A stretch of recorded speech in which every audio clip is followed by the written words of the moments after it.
Innal hamdalillah nahmaduhu ta'ala wa nasta'inuhu wa nastaghfiruh wa na'udzu billahi min shururi anfusina wa sayyiati a'malina may yahdihillahu fala mudilla lahu wa man yudlil fala hadiya lahu wa ashhadu an la ilaha illallah wahdahu la syarika lahu wa ashhadu anna Muhammadan abduhu wa rasuluh.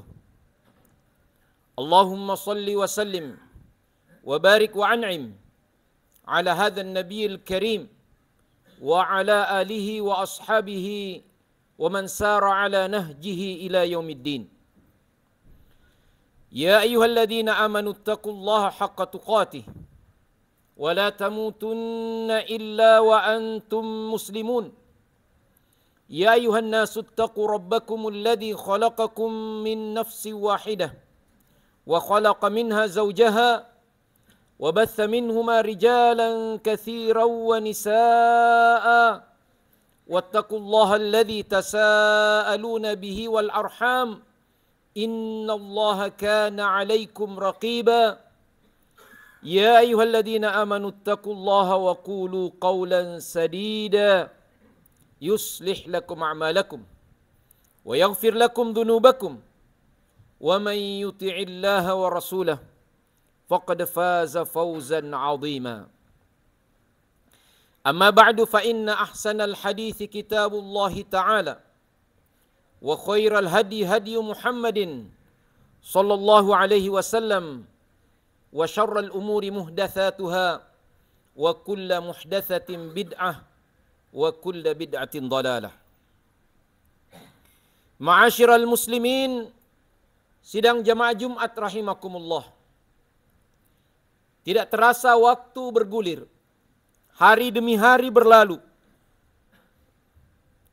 Sampailah kita pada hari ini di pertengahan bulan Sya'ban tahun 1446 Hijriah yang bertepatan dengan bulan Februari tahun 2025 Miladiyah. Jamaah sekalian yang dirahmati Allah, benarlah kata pepatah bahasa Arab, al-waqtu kas-sayf illam taqta'hu qata'ak. Waktu itu ibarat pedang, kalau kau tidak memotongnya maka dia yang akan memotongmu. Sungguhnya hari-hari kita adalah diri kita sendiri. Sejauh mana kita memanfaatkan hari-hari kita, itulah diri kita yang sesungguhnya. Di dalam satu hadis, Nabi SAW mengingatkan tentang waktu ini. Terlebih khusus lagi waktu luang dan kesempatan yang kita miliki. Kata beliau sallallahu alaihi wasallam, ni'matani maghbunun bihima katsirun minan nas, as-sihhatu wal faragh. Ada dua nikmat yang banyak manusia tertipu dengannya. Itulah nikmat kesehatan dan waktu luang. Banyak orang berkata, nanti kalau saya sehat, saya akan beribadah sebaik-baiknya. Saya akan baca Quran sebanyak-banyaknya. Saya akan melakukan ini dan itu.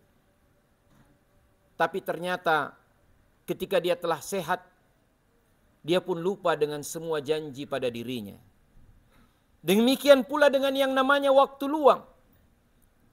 Yang dalam kehidupan modern saat ini, banyak orang yang mengatakan dirinya tidak lagi memiliki waktu luang dan kesempatan untuk melakukan perbuatan baik dan bermanfaat. Tapi ternyata mereka dan mungkin kita semua memiliki kesempatan untuk melakukan perbuatan yang tidak terlalu bermanfaat, bahkan bisa menjerumuskan kita kepada hal-hal yang merusak jiwa dan keimanan kita. Banyak orang yang mengatakan tidak bisa baca Quran, tidak ada kesempatan. Namun demikian asyiknya dengan gadgetnya, berinternet ria dengan semua platform sosial media. Dia punya 50 grup yang setiap hari dia harus komen semuanya. Dia punya akun Instagram, dia punya Facebook. Belum lagi waktu yang dia luangkan untuk melihat YouTube dan semuanya. Tapi ternyata ketika dikatakan, mengapa kita tidak manfaatkan untuk mentadabburi Al-Quran? Dia bilang, sibuk, banyak pekerjaan, tidak ada waktu luang. Jamaah sekalian yang dirahmati Allah, inilah yang Rasulullah Sallallahu Alaihi Wasallam ingatkan kita semua. Mari kita mendefinisikan istilah waktu luang itu. Apalagi menjelang bulan Ramadan yang mulia. Kita semua tentunya berdoa berharap agar Allah Subhanahu wa taala memberikan taufik, hidayah, i'anah dan inayahnya, pertolongannya agar kita dapat menjumpai bulan Ramadan dengan sebaik-baiknya dalam keadaan sehat walafiat lahir batin, sehingga kita dapat memaksimalkan waktu yang mulia itu untuk semua kebaikan yang dapat kita lakukan. Jamaah sekalian, Allahumma barik lana fi Rajab wa Sya'ban wa ballighna Ramadan. Ya Allah, berkatilah kami di bulan Rajab yang telah lewat dan bulan Sya'ban yang sedang berlangsung hari ini. Dan berkati pula kami untuk dapat menjumpai bulan Ramadan yang belum tentu kita mendapatkan kesempatan itu. Namun jamaah sekalian yang dirahmati oleh Allah Subhanahu wa taala, kata orang bijak, yang namanya keberhasilan itu dalam apapun juga adalah berkumpulnya dua perkara pada diri seseorang. Itulah yang disebut dengan al-haddu. Di dalam Al-Quran Allah Subhanahu wa taala mengatakan, "Wa ma yulaqqaha illa alladziina sabaru, wa ma yulaqqaha illa dzu haddin 'adzim." Tidaklah mendapatkan surga itu kecuali orang-orang yang bersabar, dan tidaklah mendapatkannya kecuali orang-orang yang memiliki al-haddu. Kata orang-orang bijak, al-haddu itu adalah berkumpulnya dua perkara pada diri seseorang, yaitu kesiapan dan kesempatan. Banyak orang memiliki kesempatan, tapi dia tidak siap untuk kesempatan itu. Banyak orang yang bersiap-siap, tapi dia tidak mendapatkan kesempatan. Maka bulan Sya'ban ini adalah kesempatan untuk mempersiapkan diri sebaik-baiknya menghadapi bulan Ramadan. Dan mudah-mudahan kita mendapatkan kesempatan itu, bulan Ramadan yang mulia, untuk melakukan semua kebaikan yang dapat kita lakukan. Jamaah sekalian, namun sebagai orang yang bijak, tentu kita tidak hanya sekedar menunggu Ramadan, tetapi mudah-mudahan penantian kita yang aktif, kesiapan kita mempersiapkan diri, dilihat oleh Allah, dan Allah Subhanahu wa taala menyampaikan kita kepada bulan Ramadan yang mulia. Kita akan berpuasa. Maka mari kita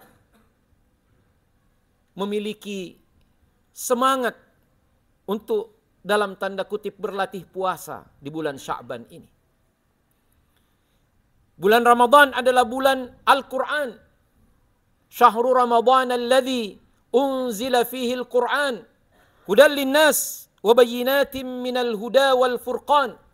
Bulan Ramadan adalah bulan diturunkannya Al-Quran di dalamnya sebagai petunjuk bagi manusia dan penjelasan tentang petunjuk itu.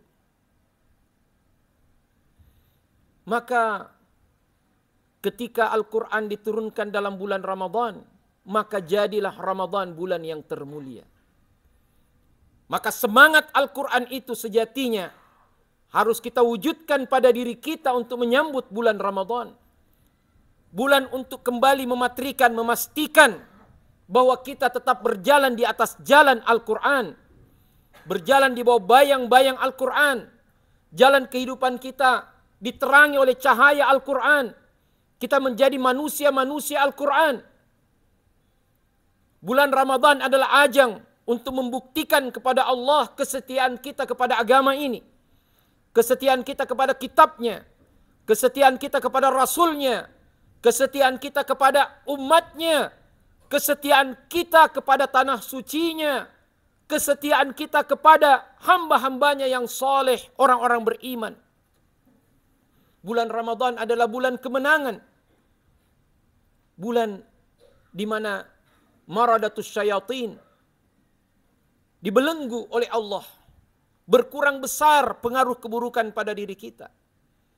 Maka mari kita menjadikan refleksi pada jiwa kita. Al-Quran ini menjadikan inspirasi generasi terdahulu. Bagaimana Rasulullah sallallahu alaihi wasallam dengan Al-Quran. Pada bulan Ramadan, sebagaimana diriwayatkan oleh Ibnu Abbas radhiyallahu anhu dalam Sahih Al-Bukhari, beliau mengatakan, "Kana Rasulullah sallallahu alaihi wasallam ajwadan nas wa ajwadu ma yakunu fi Ramadan hina yalqahu Jibril yudarisuhul Quran." Adalah Rasulullah sallallahu alaihi wasallam orang yang paling dermawan, dan puncak kedermawanannya itu ada pada bulan Ramadan ketika Jibril datang kepadanya mengulang kembali bacaan-bacaan dan wahyu Al-Quran yang telah diwahyukan kepadanya. Istilah kita murajaah, mengulangi kembali. Istilah lainnya adalah mudarasah. Datang Jibril mengulangi. Karena gembiranya Rasulullah dengan kebersamaannya yang lebih intens dengan Al-Quran itu, membuat beliau merefleksikan itu di dalam interaksi sosialnya, dengan lebih banyak berinfak, lebih banyak memberi. Bahkan dalam riwayat yang sama, diibaratkan kedermawanan Rasulullah itu seperti angin yang bertiup. Bahasa kita barangkali tidak ada hitung-hitungan lagi. Ya. Begitulah seharusnya semangat Al-Quran yang ada pada diri kita. Semangat Al-Quran yang sama akan membangkitkan semangat kejuangan kita. Semangat kita terhadap pembelaan akan kebenaran, keadilan, dan semangat kita untuk melawan kezaliman. Itu adalah semua bagian daripada semangat Al-Quran. Allah Subhanahu wa Ta'ala dengan demikian indah menggambarkan pertolongannya yang diturunkan pada saat-saat kritis.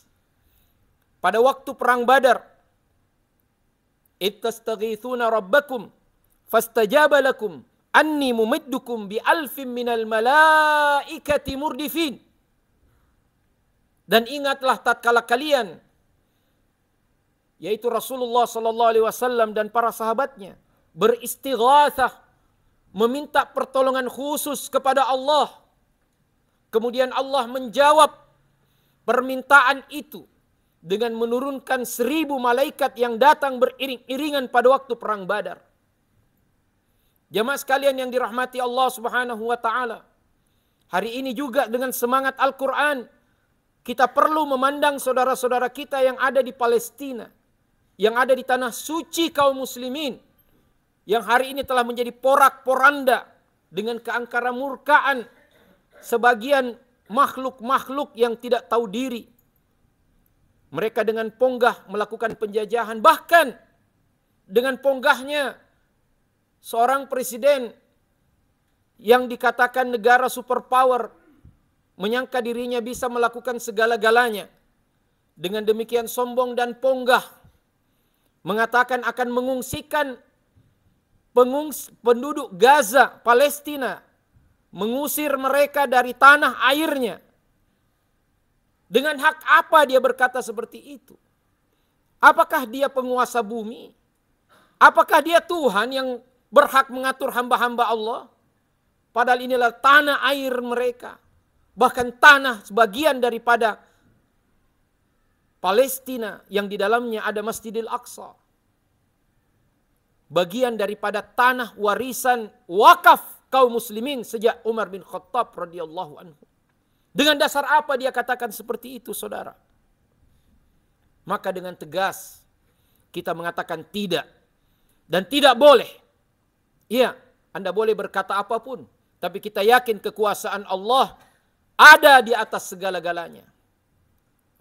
Dengan tenang seorang anak Gaza Palestina berkata, dahulu kala, ya, ada juga yang lebih jahat daripada Presiden Amerika itu. Penguasa juga yang merasa dirinya bahkan mengangkat dirinya seperti Tuhan. Dialah yang bernama Fir'aun. Bahkan mengatakan kepada rakyat Mesir, Ana Rabbukumul A'la, saya ini Tuhanmu yang paling tinggi. Tapi apa akhirnya? Hanya dengan air. Bayangkan saudara sekalian, hanya dengan air Allah tenggelamkan Fir'aun. Air ini tentara di antara tentara-tentara Allah. Kalau Allah menghendaki, dengan air kita minum, dengan air kita menghilangkan dahaga kita, dengan air kita bersihkan tubuh kita, dengan air kita melakukan sedemikian banyak kebutuhan kita.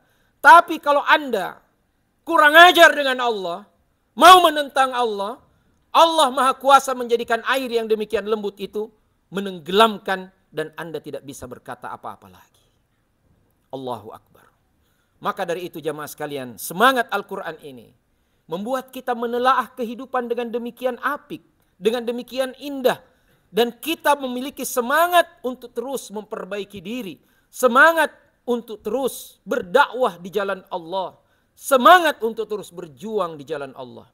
Dan ketahuilah jamaah sekalian yang dirahmati oleh Allah Subhanahu wa ta'ala. Generasi Al-Quran yang sesungguhnya adalah generasi yang selalu siap untuk diatur dengan Al-Quran. Generasi yang siap untuk berjalan di bawah bayang-bayang Al-Quran.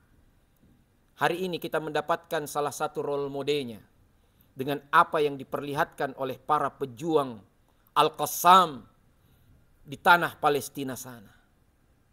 Mereka khatamkan 30 juz, anak-anak muda. Kemudian mereka mengangkat senjatanya, berjuang mempertahankan negerinya dan mengusir penjajah. Kita teringat nenek moyang kita dahulu. Hanya dengan bambu runcing mengusir penjajah Belanda, Jepang, dan konco-konconya. Amerika kita setrika, Inggris kita linggis, begitu kata Bung Karno dahulu. Hari ini semangat itu dipertunjukkan oleh saudara-saudara kita yang ada di Palestina. Dari mana mereka menggali semangat itu? Dari Al-Quranul Karim.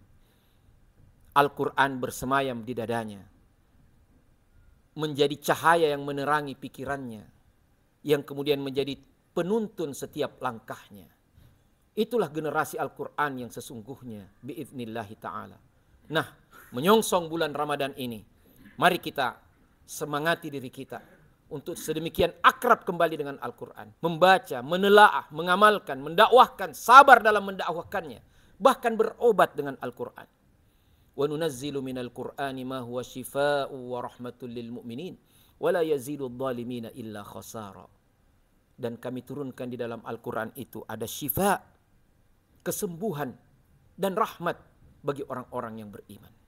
Jamaah sekalian yang dirahmati oleh Allah Subhanahu wa taala, marilah kita dengan semangat Al-Quran ini berusaha untuk menggali sebanyak mungkin kebaikan dari dalamnya dan merefleksikannya, mengamalkannya dalam kehidupan kita, sehingga seperti kata Aisyah radhiyallahu anha ketika mensifatkan Nabi SAW, beliau mengatakan, kana khuluquhul Quran, adalah tindak tanduk perilaku Nabi itu adalah Quran. Dia adalah Quran yang berjalan. Aqulu qauli hadza wa astaghfirullah li wa lakum wa lisairil muslimina min kulli dam innahu huwal ghafurur rahim.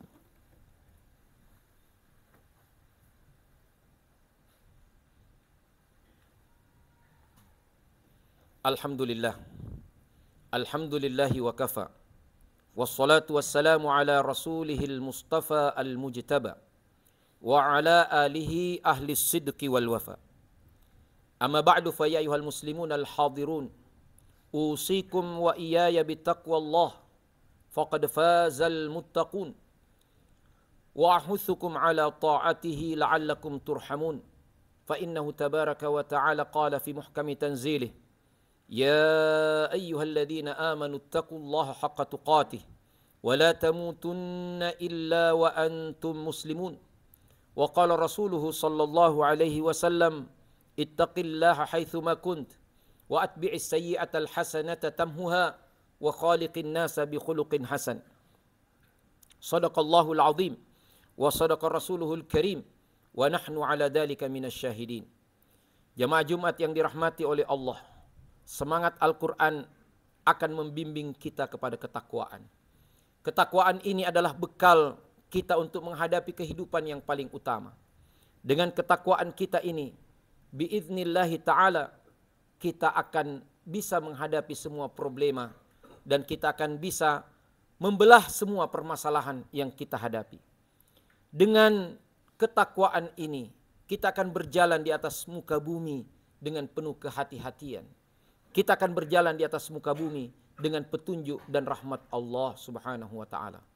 Dengan perspektif rahmat Allah yang sebenar-benarnya, kita akan melihat segala kondisi kita adalah bagian daripada rahmat Allah Subhanahu wa taala. Mungkin keadaan kita tidak berubah secara lahiriah, tetapi ketika tetesan-tetesan rahmat Allah ada pada hati dan kalbu kita, kita akan melihat penderitaan dan musibah justru bagian daripada cara Allah mengangkat derajat kita. Jamaah sekalian, makanya seorang ulama mengatakan, min rahmatillah annaka tuhissu bi rahmatillah. Bagian daripada rahmat Allah, engkau merasakan rahmat Allah itu. Mudah-mudahan Allah Subhanahu wa taala merahmati kita dengan sebenar-benarnya dan kita siap dengan semua anugerah Allah itu. Rabbana atina fid dunya hasanah wa fil akhirati hasanah wa qina adzabannar. Allahumma arinal haqqa haqqan warzuqna ittiba'ah wa arinal batila batilan warzuqna ijtinabah. Allahumma ighfir lana dhunubana wa illam taghfir lana wa tarhamna lanakunanna minal khasirin. Allahumma ihfadh أوطاننا واحفظ جميع بلاد المسلمين. اللهم ارحمنا يا رب العالمين. اللهم انصر المسلمين في كل مكان. اللهم انصر المسلمين في فلسطين، في غزة وفي جنين وفي القدس وفي جميع أحياء فلسطين يا رب العالمين. اللهم أعد المسجد الأقصى إلى رحاب المسلمين. اللهم انصرنا من أعدائك أعداء الدين، من اليهود الغاصبين والنصارى المعتدين ومن عاونهم من الخونة والمنافقين. اللهم فرق جمعهم وشتت شملهم. اللهم اجعل تدبيرهم في تدميرهم إنك أنت ولي ذلك والقادر عليه. اللهم اجمع كلمة المسلمين. اللهم ألف بين قلوبهم. اللهم سدد رأيهم ورميهم إنك أنت ولي ذلك والقادر عليه. اللهم تقبل أمواتهم شهداء. اللهم اشف جرحاهم وداوي مرضاهم. اللهم اقسم لنا من خشيتك ما تحول به بيننا وبين معصيتك، ومن طاعتك ما تبلغنا به جنتك، ومن اليقين ما تهون به علينا مصائب الدنيا. اللهم متعنا بأسماعنا وأبصارنا وقوتنا ما أحييتنا، واجعله الوارث منا، واجعل ثأرنا على من ظلمنا، وانصرنا على من عادانا، ولا تجعل مصيبتنا في ديننا، ولا تجعل الدنيا أكبر همنا ولا مبلغ علمنا، ولا تسلط علينا من لا يخافك فينا ولا يرحمنا. سبحان ربك رب العزة عما يصفون وسلام على المرسلين والحمد لله رب العالمين وأقم الصلاة.